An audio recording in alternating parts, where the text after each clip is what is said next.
Hey, hi. Welcome to Someone Else's Movie, the original podcast where an actor, writer, director, or nebulous industry figure gives a little love to a movie they didn't make. I'm Norm Wilner, senior film writer for Now Magazine, and this is the other thing I do. My guest this week is Julian Richings, an actor you've seen in, well, everything. He pops up in Cube and The Witch and Orphan Black. He played rock and roll legend Bucky Haight in Bruce McDonald's Hardcore Logo. He takes key roles in Patriot and Channel Zero and Supernatural. And he played A.A. Milne in that Canadian heritage moment everybody loves, which is a fact I'm always delighted to share. And he stars opposite Sheila McCarthy and Yannick Besson in Anything for Jackson, which makes its world premiere September 1st at the Fantasia Festival. Julian picked The Night of the Hunter, which I thought we'd already done on this podcast, but it turns out Jeremy Lalonde and I tackled it about a year ago on his show, Black Hole Films. It's actually kind of weird that this is the first time this has happened in almost 300 episodes. But anyway, the movie can totally withstand a second look. Charles Laughton's sole directorial effort about a sister and brother chased through the countryside by a relentless preacher who's just murdered their mother only seems to get more and more powerful with each viewing, a testament to its incredible performances and stunning aesthetic, which resonates through decades of subsequent American cinema. So here we go. This is Someone Else's Movie. It's a film unlike any other I've experienced, and it operates on so many different levels. So I love film. I love contemporary American film particularly. And this one is one of those films that feels like it's been hanging around your subconscious since you were born. And I seriously don't know when I first saw it. I actually read a piece in The Guardian where a critic said basically the same thing, where he felt that he knew the film, but he couldn't actually identify when he'd actually seen it. Maybe he caught a bit of it on the television or something. And I feel the same way. It takes me back, and it takes me back to some of the classics that we grew up with. It's a Wonderful Life, The Wizard of Oz, those great films that feature children prominently. But it turns those tropes upside down, and it takes you into a nightmare territory. But it doesn't go schmaltzy, sentimental. There's no happily ever after. It goes deep into the psyche of the characters and of the society. And it employs devices that are so innately theatrical and compelling and easy to watch. And yet they operate and chill you on a deep, deep level. And they just resonate. But at the same time, they're very easy. It never feels like you're watching a classic. It never feels like, for instance, the cinematographer I know was responsible for The Magnificent Ambersons, the Orson Welles film, which is a great film, but it feels like a classic. And there's something about Night of the Hunter that feels at the same time like a potboiler, like film noir, like something that's easily digestible. Yeah, when I did Jeremy Lalonde's podcast, we were sort of talking about the nightmarish nature of it and how he was completely unprepared for how surreal it was. But the morality is so clear that I think my fascination with the film is that it's constantly arguing with its textures. It's this beautiful Gothic expressionist nightmare that is also a very, very simple story about good and evil and a bad man and good children, and its story reduces to such simple lines, to such clear, the kids are in danger, we must help the kids somehow. Yes. We're there's never any question that we should be on the preacher's side. We're always with the kids. Yeah. And it's about this force that invades this small town and destroys a family and it's just his latest stop. It's not even, he's a Terminator. He just keeps showing up and doing the thing and showing up and doing the thing. And yet the film is so beautiful that you're almost, over and over again, you're drawn to him because Robert Mitchum is just so magnetic. And he has to be. The performance depends, or rather the film depends on the performance.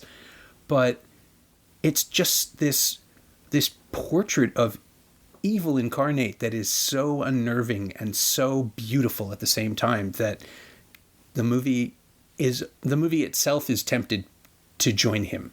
Yeah. It feels as though it keeps almost rooting for him.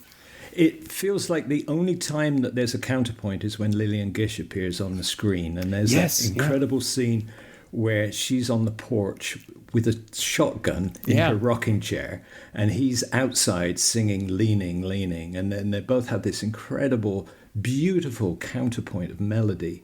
But it's the only time where he's met his match, and there's a literal grappling of hate and love at the same time, and we've already seen that tattooed on his fingers, and it seems to be the moment where we've got two great actors actually taking each other on. So yeah, it's that for me is the crux of the film right there. Yeah. And when did you first see? Do you have a clear memory, or is it that sort of amalgamation? It's foggy, to be honest with you. I think that the first time I clearly sat down and watched it was at university, in a film club, in the context of, like people around me going, yes, you've got to watch this, and sort of adding an objectivity and an analysis to it. But I couldn't listen to it. It was so compelling. I didn't want to discuss it on academic terms. I just wanted to let the feeling continue. And as I was thinking about it today, I realize I feel so complicated about it, because it's not a film. We just mentioned about how Robert Mitchum is evil incarnate, but nobody is let off the hook. Even Lillian Gish, who plays Hope, Mother Goose, who gives a home to all these wayward children, she's estranged from her son. Yeah. And she's heartbroken, and she's looking for something, and she's vulnerable. Shelley Winters is vulnerable. She's I've forgotten what her husband describes her. She lacks common sense, her husband says, before he gets carted away by the police and hides the money in the doll. Everybody is prone to this scourge in society. The children too. It's not just about goody good two shoes children. I mean, the children in the schoolyard sing the hanging song and mock the two kids whose father has just been hung. And then our saved children with Lillian Gish also have children that are exploring their sexuality and being led astray and not understanding what's happening. And then finally, the other thing that I kind of throw back to you is that for me it feels like the film doesn't really have a satisfactory ending, in that we never see the bad guy disposed of. It's off screen. It's a strange kind of letdown, but the real terror is the mob, the lynch mob in the town that comes to kill him. And it's the very same lynch mob that's been the congregation singing Bringing in the Sheaves earlier. And it's a terrifying scene. Yeah, I wonder if maybe the theme, it's something that I thought of this time through, that maybe the theme is temptation, is that everyone is given the opportunity to be their worst self, partially through the preacher who comes along and encourages them, but also because it's always just there. The schoolyard kids, that's the key to me, is that he's not there to tempt them. They're just already leaning that way. And kids, of course, are terrible, cruel monsters as much as they are innocents, just because they haven't developed a moral conscience. And this movie knows that and exploits it. And the kids are the mob, right? I mean, it's the same instinct, except that the kids don't have the chance to be godly. They're the ones being dragged to church. Or the older kids are the ones being brought into town to go to church and struggling with the social expectations because they just want to go out and play. And the preacher makes it possible. He allows everyone to just abandon the moral compass that we all have as adults, because he is a godly man. He presents himself as a good person, and therefore if he's saying it's okay to do something, it's okay to do something. I mean, there is an excellent argument for him being the devil himself, but I think his weakness, I don't think the devil would share the human weakness he has for sex, basically, for lacy things and curly things, as he describes it, is the temptations of the flesh, that the devil wouldn't see that as weakness. The devil would be totally fine with it. But even though the impulse towards sex is a positive thing for most people, his religion has perverted it for himself. Like, he's talking to God all the time, but The most terrifying thing you can imagine is that if his God is real, like if he's actually talking to somebody, as opposed to just a self-mythologizing monster, if he really has a relationship with God, that's worse. Oh, yeah. Because it would imply he has some understanding of human frailty that no one else is privy to. And so he just moves from town to town and from person to person, allowing them to be their worst selves, encouraging them. Yes. Excited and drawn to the areas that offend and give him horror. So we see him, the first scene where he's driving a car and he's admitting that God is, he operates with God in the arrangement that they've mutually agreed upon. Yes. So God is obviously an extension of his own morality. And then hard cut to a strip bar where there's a woman parading on stage, and he's clearly struggling with being turned on. And what we see is the phallic flick knife, the come out of his pocket. Mm-hmm. So he's suppressing everything, and there's an impotent rage inside of him that's burning. It's extraordinary filmmaking, and it's really a spare, and there are no lingering shots of emotional reactions or anything. It's just quick and crisp, and it keeps the film moving. Yeah, I always forget how short it is. It feels longer. It expands in the memory just because those gorgeous long takes in sort of moon dappled, and they have to be studio sets, right? That shot of him approaching the barn through the shadow, or the kids in the loft in the barn, and the preacher in the shadow. It's just, now of course you can do it digitally, but you wouldn't want to. Just the idea that someone had to build that and figure it out. Stanley Cortez and Charles Laughton, between them, figuring out the best ways to tell this story. And create an environment that's an emotional environment. It's like German expressionism that's an extension of the emotion of the film rather than literal. And I think it's incredible. It gives the whole feeling of constant chase, so that we have the image of two children holding hands with a little doll, running and running and running. And we never linger on surface details. There's a moment where they float down the river in the boat, and they come to a halt at night time, and they're drawn towards a window, and we hear a children's bedtime story being read, and the children go up and look in, but we're not allowed to look in and see what they see. We only see their longing. Yeah. And all we see is a silhouette of a cage, a bird in a cage. And then they decide to go to the barn and sleep in the barn instead. So they still haven't found their home, and they're still on the run. And I think those economic gestures by Laughton keep the thing moving and moving and moving. There's another point where they're escaping from their own home from the preacher, and they've trapped him in the basement, and they've run out.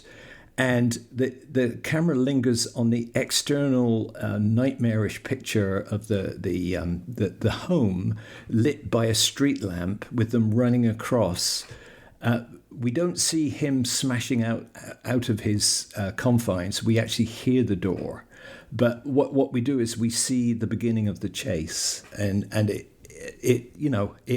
it makes us feel anxious. The whole film feels that it's going quickly. We have to run.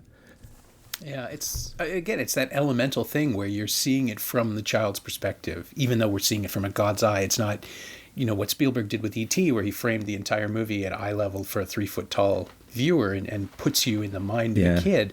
This one puts you emotionally in their state. We don't fully understand why these things are happening or what's going on, and if you take a step back and think about how much time passes and how long these kids are on their own, it's absolutely horrifying. But you're in this sort of fairy tale adventure where these two children who are completely unprepared for any of these challenges, let alone their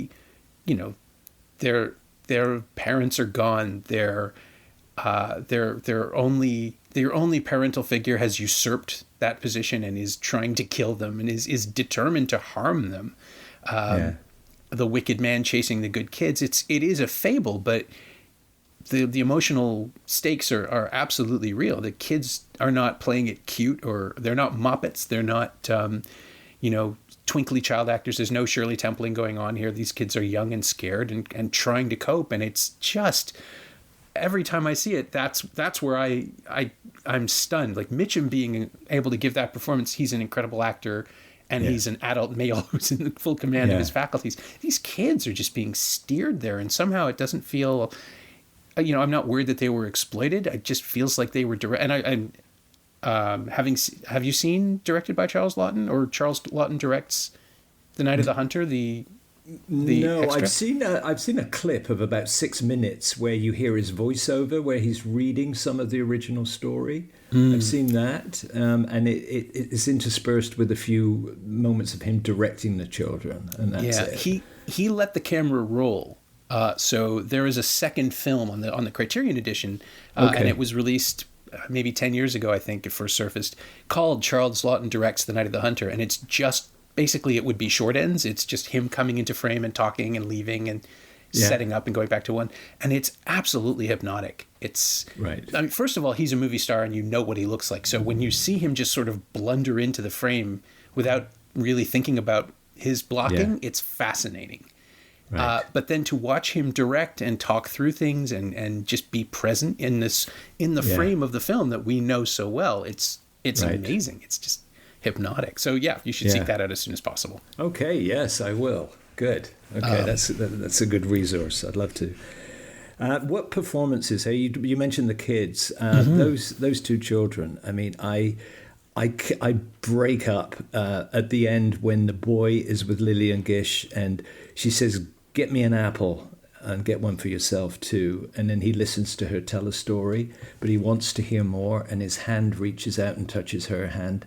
There's an unstoppable emotion there that I can't contain, and it's extraordinary. And he has worked that right up to that point, and there's a sort of a release and a relief at the same time. Yeah, and we feel the longing, right? We feel the need for a parent, or for normalcy, or for some domesticity after the adventure they've been through. Yeah, and it's a curious domesticity too. It's not a traditional conservative domesticity. I mean, it starts with her hitting him with a switch, and then she smacks him, and then she scolds him, and then she talks to herself, and then we realize that she's missing her own child, and so it's a very complicated two-way relationship. Yeah, I was trying to figure out if there's an intention of her trying to sort of knock him back into a normal world, if that's a metaphor or a motif. I'm not sure that it is. I think it's just an acknowledgement that things were not that great in the era where this film is taking place for anybody. Yeah. Even the good parents are going to be flawed and almost brutal in their care, but it doesn't mean they don't still care. Shelley Winter's performance is extraordinary. We're horrified by it because of the neglect of her children, but it's captivating in its frailty and its vulnerability, because she's clearly wanting to fall in love, and she's being pressured to fall in love by her community. And she does love very ineptly. She loves her children, but she makes some very bad choices. And it's a very sad, very deep performance. Yeah. I don't think the character on the page is as well considered as it is in Winter's performance. She's got so much soulfulness and so much sadness, melancholy in there. And once she agrees to marry the preacher, he can't perform. She can't get the thing she thought she wanted most from him, that he can't give her what she needs. And so that translates in her performance into this sort of twisted longing and this physical pain that she seems to be experiencing in bed with him, where she's sort of stopping herself from reaching out to him, and in this pushing pulling thing. And it's such a strange, inarticulate, emotional key to play, and she just nails it. I mean, it's not funny, it's not ironic or laughable in any way. It's tragic. It's absolutely, and she is surrounded by other characters that are broader. There's the couple in the ice cream parlor that are almost stereotypical, that end up in a raging drunken mob. Yeah. And then there's Uncle Birdie too, who again looks like he's come out of a different movie and feels like a stereotype, but he's got grace and longing. He longs for his wife that's been deceased for 25 years. He longs to help the children in their plight, but he's inept. He's like many of the adults in that he's frail and inept.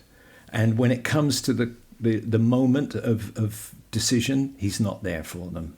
Yeah, which is heartbreaking in its own sad, small way too, right? That he knows he's failing them. Yeah.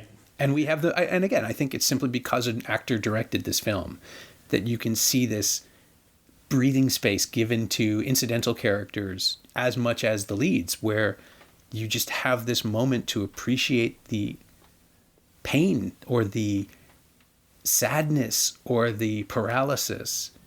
And we all know he's trying and it's not enough. And that's the worst possible thing. And it sets up Gish too later in the film, where you're just braced for her to fail because every other person has failed these kids or been impotent in the moment of crisis. And her calm and her poise, I know she has a spine of steel. I was just waiting for her to make a mistake. And that more than anything else, your heart is pounding in your chest. I've seen this movie a number of times, and those final minutes are always just nerve-wracking for me because this time it might not work out.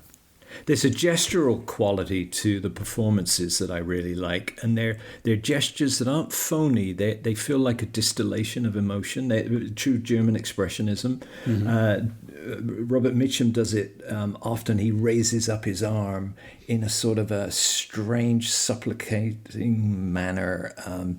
And becomes animal-like. There are times when he runs through the undergrowth like a dog, a mad dog, and it's sort of got a heightened gesture to it. The children also grab their stomachs and put their hands in their mouth, and they do certain quintessential things that express emotion.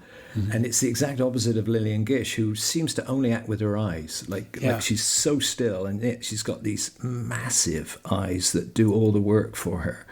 And it's just a fascinating mix of style. But as you say, it feels like it's come from somebody that truly understands performance and how to encapsulate story in a gesture. Yeah, and has so much of it, at least in the documentary footage, so much of it seems unspoken. He just knows how to get people there. He isn't giving them literal stage direction. It's just not necessary. He's just talking about, he talks about camera placement, he talks about the lighting, he talks about how to make a moment work. But it is this strange alchemy of someone who I still don't know why. I know why the film wasn't successful at the time, and it was deemed an artsy overreach and a failure, so he didn't get to direct again. But it is inconceivable to me that he only had one movie in him. That this is all we get as a director from I love the gesture of Robert Mitchum's appearance upside down in the prison bunk, where he suddenly appears, and again, like a startling animal. Suddenly, it's perfect. It just encapsulates everything about him. Well, it's as though he's been summoned too, right? He's responding to the story of money. Yeah, and that's one of the sins. There he is. You invoke that, and he's going to be there. It's I might have brought this up on Jeremy's podcast. It's the line about Roger Ebert wrote it about The Hitcher, the film with C. Thomas Howell and Rutger Hauer. The whole point of the movie is that there's an almost supernatural inevitability to this meeting that had Howell's character driven down a different road, the Hitcher would still have been right there waiting for him. It's always going to happen. And even though there's nothing else other than the preacher's stamina, perhaps, that is supernatural, that could be credibly extra normal, paranormal, the idea that he just shows up, that he always is where he needs to be to do something worse or to make a situation worse. I love it when the boy says, "Don't he ever sleep?" Yeah. When, there is this sense that evil is just coming after him and it will not let up day or night. Whether it's by horse or car or by river, it's going to follow. Yeah. And it is, too, it also speaks to the idea that the kids are exhausted, that they're not talking about it, but this is killing them. This entire ordeal. It's not a fun adventure they're going to look back on in a year. It's not going to be a story they tell their children. This is something they're going to repress as soon as they possibly can. Yeah. Because it's a nightmare for them. And the film is giving us that. Yeah. I love the music. And it's shades of Bernard Herrmann to me. I mean, I don't know. Who is the music director? I can't remember who he is now. But it comes in with these crashing brass, Bernard Herrmann sort of esque notes, and then it will go to a lullaby, and then it will crash in again. So you're always off kilter. Yeah, it's Walter Schumann. Schumann. I just checked. I'm not sure if presumably he's a master and he's done many films that I'm not aware of, but it certainly is a strong component.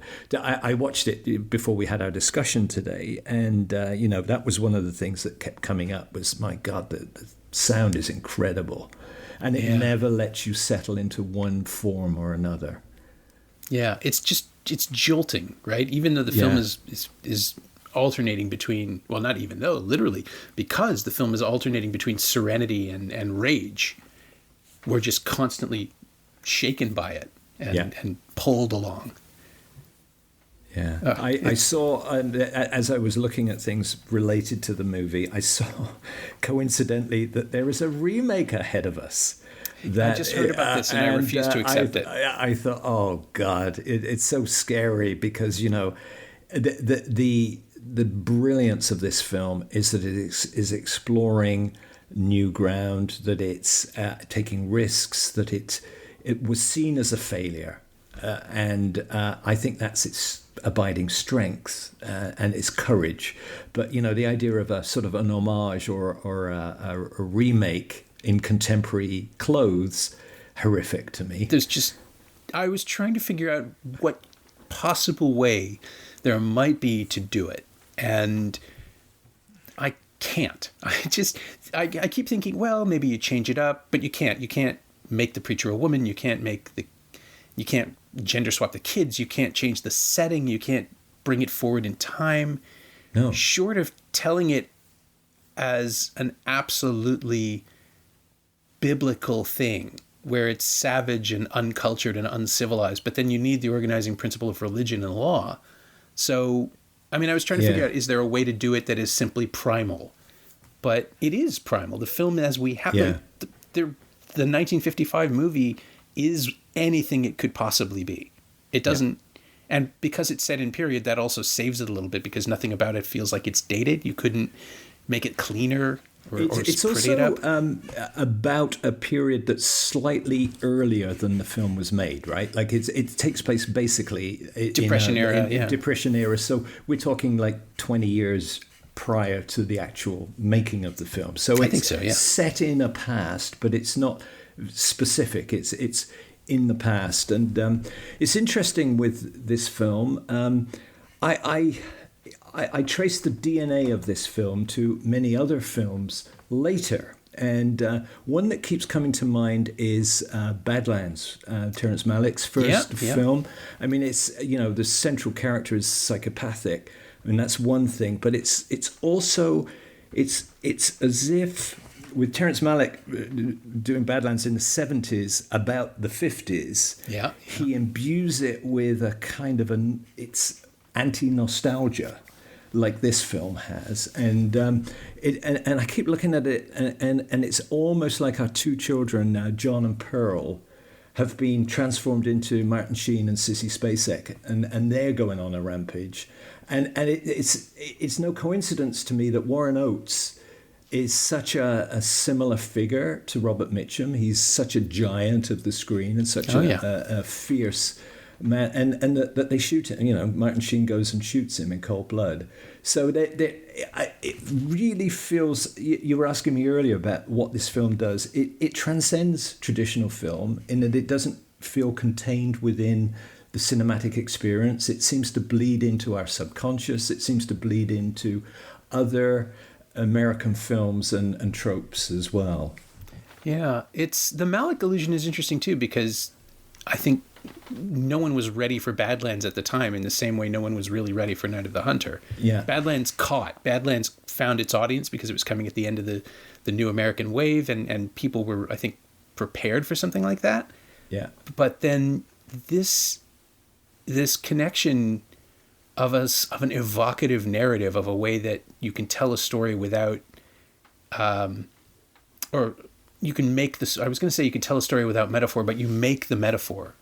You bake the metaphor into the story instead. And right. And Badlands and Night of the Hunter both feel like something has emerged. And they're both very American films, too. I think they're sort of... And also Malick's first film, I think. I think so. There's a sense of experimentation where I might as well throw this into the pot, too. He doesn't have a self-image, or everything's a risk. So why not just go there, And I think that his language is new, both for himself and for his cinematic audience. So there's something exciting about that. And that's what I find exciting about Laughton's voice, and Laughton bringing the theatre into the cinema. I don't know a lot about Malick, but I sense some sort of similarities in there. Yeah, I think he's very much attuned to the rhythm of film, in the same way that Laughton is, that there's just this belief that you can reveal through the image and the sound, but mostly the image. If you wait long enough, you will get something. You will find something that speaks to the story, or the story will speak through the film. I think about the locust scene in Days of Heaven and how that is, you're watching just a better form of rapacious capitalism than the exploitation that you've been watching all along. And that's not what it's about, but it is, isn't it? That's what the movie is about. It's about trying to perfect your system only to be eaten by a better system that's been in place that you didn't even understand. And I agree with you. And I think his films seep into your consciousness in a particular way. Sometimes they infuriate. Sometimes they sort of lead you down a path and you can't quite put it all together, but they are extraordinary. A Thin Red Line too is another one where it seems to go down a lot of different roads, but it's a very, very powerful experience. And again, it's kind of a cumulative experience. It's not just one single moment or a series of moments. Now, of course, I can't go too far with this comparison, because it really does feel that Laughton's film is very carefully crafted and staged, and there is a clear delineation of script and dialogue, whereas Malick, I know, goes into different territory with voiceovers and all kind, shooting in the midnight hour and things like that. So to get back to Night of the Hunter, hearing it, like I watched it today, and that dialogue is extraordinary. And I know that there are different viewpoints as to who actually came up with whether it's James A.G. was the screenwriter, or whether it was actually the original writer of the book. Because and apparently I just read this today, that he was very fond of illustrating, so he gave Laughton a lot of ideas for some of the scenes down the river to supplement his words. So Davis Grubb or James A.G. Yeah. Okay. Yeah. So but to get back into the world of Night of the Hunter, it really does feel like all the dimensions of filmmaking and theatricality, all the formalities are there, and they are being used in a very unusual way. It's an incredible mix. It's not, the form is quite traditional, and I think that maybe gives it some of its power. Now, whether that's me looking back at a film that was written, made in the 1950s, but it does feel very formal. It does, and it feels that serves the period as well. Just, there's this starkness to the imagery and a deliberateness to the camera that makes it feel older than it is. That speaks to something deeper, and I guess the word I would use is aged. It feels as though you're seeing this transmission from even before the period in which it's set. You're just watching.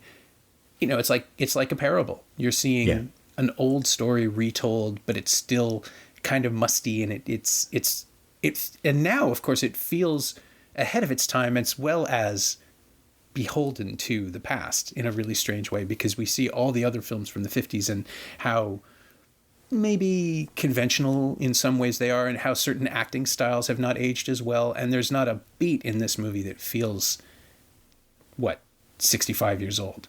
It hasn't aged in the same way as most of the other studio productions at the time. A lot of pulp films, they're all still struggling with the transition into method acting and the sort of staginess that people were doing in programmers. There's none of that in this. Mitchum is incredibly modern in his performance. I was actually trying to figure this out as a little distraction. Who could you possibly, if they are remaking it, who would you cast? Because no one could do that. And then I thought Ryan Gosling could do it.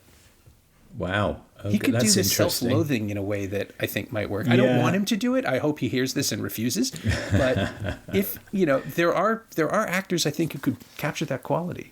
Some of it. Mitchum had a unique stature. And I don't know that I agree. And I would say for the same reason, actually, I would go to someone like Brad Pitt, who has a lot of the charm.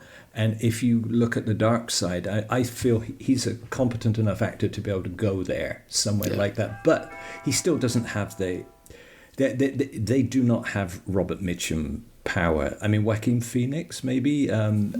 You were never really here. Lim Ramsey, it's an extraordinary performance. I mean, he is an extraordinary actor, but he's a chameleon. He's not, or he brings a chameleon quality to his different roles. Mm-hmm. He is not the solid that Robert Mitchum is. Robert Mitchum is Robert Mitchum. I mean, he brings this persona, and that's why I go to someone like Brad Pitt, who has a persona, but maybe could cheat it for the film. But again, it's too much on the bright side, on the light side. It's not on the dark side. You need someone whose charisma has curdled. Someone who can I mean, the other person that did it for Mitchum was De Niro, of course, in Cape Fear. Sure. Where he he took Mitchum's role and redid it or reinvented it. And he has, but he's too old now. I mean, he cannot be that preacher now. Because he has to be a sexual force as well. Yeah. Right. So it's a good question. I don't know. But you see, this is the problem is then we start getting into, who could it be? And I know. It takes away from the primal. It takes it away from the apocryphal story, And also, so great, we get our Robert Mitchum. Then how the hell do you get Lillian Gish, who comes from an entirely different cinematic world? Mm-hmm. And her power in Night of the Hunter was the fact that she was a silent screen actress and that she exudes that different dimension. So how on earth can we do that now? So to do all those different things is impossible. It has to be its own beast. If it's going to be a remake, it has to go in its own completely different direction, I think. But that, of course, would destroy it as well, because what could you possibly do that would improve on this? I was going to say, there is a sort of an unspoken, it's not really a sequel, but there is a film that is in communication with The Night of the Hunter that was released a couple of years ago called Night Comes On, by an actor, also a director named Jordana Spiro, who was the lead in a sitcom called My Boys on TBS for a few years. She's a really fun, engaging actor. And she went off and directed this movie about an 18-year-old girl released from juvenile detention who goes and picks up her younger sister and takes her on a journey back to face their past, effectively. They share some trauma that isn't immediately explained. And in a really odd way that Spiro has talked about on April Wolf's podcast, Switchblade Sisters, she is making a sequel to The Night of the Hunter, a spiritual connection. That is the film that most influenced her, but it's set in the present day, and the two kids are African-American, and it completely changes everything else. But the idea of these two kids growing up and confronting the thing that happened to them, as I was saying, that they're in a hurry to repress it, I think this is what deals with that, and it's a really fascinating film if you can get a chance to see it. It's I think it's on iTunes by now. I'll take that up. And anybody listening too, it's absolutely worth your time. Great, and it's an interesting thing, isn't it, when you really admire a work of art, the idea of it being reproduced or recalibrated or updated is always a bit terrifying. But I mean, an example where I felt that what you're saying is really interesting, and an example of work I've directly been involved with was, I will always remember that when we shot Hardcore Logo with Bruce McDonald, he always said, I want this to be Spinal Tap's nasty little brother. And, you know, and it's a great way to pay respects to a great work or a very specific cultural institution, and then take it somewhere, and I do think that that's possible with Night of the Hunter, because as we've constantly gone back to it is one of those films that just operates on so many different levels. Yeah, but should you? I mean, I can't imagine it. That's the problem. I cannot imagine it working. It would be like someone announcing they're going to remake Lawrence of Arabia. What would be the point? It said everything it could have said the first time. I mean, maybe now there's room for a version that's more explicit, but I don't need that. I don't know that it needs to be there. The beauty of O'Toole's performance in that film is that it's so internal, and we see him grappling with things without ever having to speak of them. In the same way with The Night of the Hunter, it's the only way you could improve or expand it would be to become more graphic, which I think would be less satisfying, because so much of the film is presented as a nightmare that these kids don't fully understand. If I don't know, and you can't set it in the present. You can't set it in the recent past. There's just no point. In point, I just go back to my admiration for this film. Sure. A wonderful moment at the beginning is we have an aerial shot, which I don't know how they do it. Presumably with a helicopter, but it's a sweeping shot of a landscape of a beautiful American suburban town, and we see children in a huddle playing hide and go seek. They split off, and then we follow one boy go to a door opening, and we see a pair of legs, and they belong to a dead woman, and they're the first of the preacher's victims. It's an extraordinary scene. It's really unsettling, but it's incredibly economical, without any lingering shots or any nasty details. We get it very, very quickly. And those are the kind of things that it's very difficult to take a film or a work of art from a particular generation and transpose into 50 years later, 60 years later. So that it's tonal as well. Like, how on earth do you replicate that? But anyway, it was an excuse for me to sort of enjoy that moment. I love all the aerial shots. There's about 4 or 5 of them, and it feels like, the studio's actually given Laughton a bit of money to make a sort of a spectacular go of this scene, and he uses it beautifully and economically. And there seem to be about 2 or 3 moments where Robert Mitchum's riding a horse, and then there's that the one of the kids playing, and then there's another. Then there's all the river stuff, which is all studio. But anyway, you feel that you're seeing this world from all kinds of angles. And then there's that incredible shot where the children take shelter in a barn, and there's all kinds of Christian imagery going on there. Yeah. And they go in their barn, and then there's a long tracking shot of the children as they go into the barn and they find their way into the hayloft. But the camera goes underneath about 4 or 5 cows' udders. Yes. And it's the strangest shot. And it sort of comes out of nowhere. It's the first time we've actually seen an animal that seems to be welcoming. It's not a frog or an owl or a fox or a spider that's on their journey. It's part of the natural world that's actually welcoming, sustaining, and nurturing. But it's an extraordinary shot, and I wonder if I can just see the producers saying, well, we gave you all the equipment for this incredible shot, and you came up with a bunch of cows' udders. Like, what are you doing? It feels at once risky and totally logical at the same time. Well, and that's the genius of the film, is that it has the confidence to tell us in every shot that it knows what it's doing. Even the most outlandish, pulpy images are still grounded in this threat, in this story where the world makes sense, even though it shouldn't. People should figure this guy out. Adults should cotton on. There should be rejection. There should be he should never get out of prison. He's so transparently fraudulent. And yet the kids are the only ones who really understand his menace. And that's that weird thing the movie is doing. It's showing us how he's casting this, or how there is the spell that's being cast. And these intrusions of, I think, the strange imagery, the shots that don't quite make sense, they're all part of the film's design to keep us believing that this is possible. I don't know if I'm explaining it right. It's as though the film is conjuring as it goes and casting the spell that makes it all work.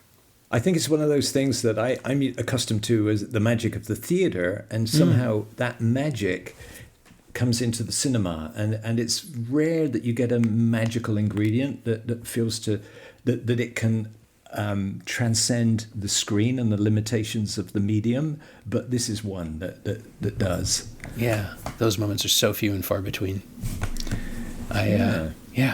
It's wonderful to see one that just is one big moment for an hour and a half that just traps you inside of its spell. And so this does sort of bring us to the closing question on the podcast, and you sort of alluded to it with Hardcore Logo, but is there anything of The Night of the Hunter that you yourself have lifted or borrowed or paid homage to, or just outright stolen in the course of your career? No, I mean, it's influenced me. That commitment to performance, I find compelling. And that crossover between theatre and cinema. I grew up in the theatre, and I came originally to Canada with a theatre show, and then I started to learn the film and television medium and the way to act for a camera and to take it out of a live performance. But for me to capture the magic or the danger of live performance is really important. Which is, I love rock and roll. I love live stuff. So I guess it's been an example for me and an inspiration for me. But I haven't consciously copied. I've just taken it as something to inspire me. So it's more about the energy.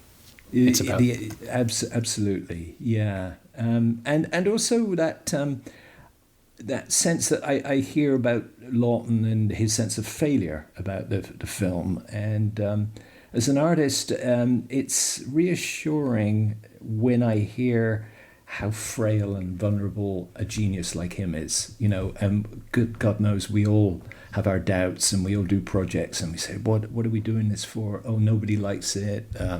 It's not being received well. And yet, you know, it's one of the great works of art of the 20th century, I think. So I guess that gives me hope, and it makes me stop feeling sorry for myself a bit too when I see great work like that. But I also see up on the screen the frailty and the vulnerability of the artists involved and the stories that they're telling. They're reaching us on many, many levels. Yeah. And if you get lucky, it echoes. If you make something like this, even though people, don't flock to see it initially, it's more powerful now than I think it might have been even then. Yeah. I and as an example, I tend to play a lot of characters that are, dark or go into a very particular kind of expectation for the audience. For me, it's always important to introduce the counterpoint and to defy the expectation, or to dig around for the humanity in something that seems to be pretty clear. We were discussing this about the characters, how some of them feel really fleshed out and rounded out, and we care for them that much more, and they become more important to us. Yeah, I mean, it's always about the humanity, isn't it? I mean, otherwise, even the preacher has weaknesses. It's what makes him, well, I was going to say relatable, but it's what makes him fascinating to me. Because if he was just a Terminator, what would be the point? He wouldn't be nearly as compelling as he ultimately is, the way Mitchum plays him. Yeah, and drawn to humanity, but unable to commit. He's terrified of it as well. So there's a repression and a denial that again makes him very human, actually. So it's, again, this film always touches on frailty and vulnerability, and that's something that I think as a performer we live with all the time, and I think that an audience intuitively responds to that, even in the most oppressive of characters. It's an important quality. Yeah. Well, we want to see what they'll do, if nothing else, right? Because I can't conceive of him. I can't conceive of his next move, so I hope he makes it so I can understand him a little bit better, even though I probably don't want him to do whatever it is he's going to do. Yeah. My thanks to Julian Richings, who you'll be able to see September 1st in Anything for Jackson. Go get your tickets now at fantasiafestival.com. Until then, content yourself with the dozens, if not hundreds, of other films and television shows he's made. Maybe start with Patriot on Amazon Prime. It's really good. You can find Julian on Twitter at Julian Richings, all one word, and you can find The Night of the Hunter on Blu-ray and DVD in that excellent Criterion edition I mentioned. It's also available on Apple TV and Google Play, but only the Criterion discs have that amazing behind-the-scenes documentary. Also, Jordana Spiro's Night Comes On is streaming on Amazon Prime, so you should look that up as well. As always, you can find me on Twitter at Norm Wilner and elsewhere on the internet at nowtoronto.com, where in addition to writing about film and television, I'm hosting a bunch of podcasts. Go check them out. And you can find this podcast on Twitter at Semcast, SEMcast, and on the web at someoneelsesmovie.com. Our theme song is by The Last Year. If you like it or the show in general, please say so. Leave a review on Apple Podcasts or Google Podcasts or wherever you've been enjoying us. Every little bit helps, it truly does. And check out the other shows on the Frequency Podcast Network. Stay inside, watch movies, wear a mask if you go out. Don't trust weird preachers.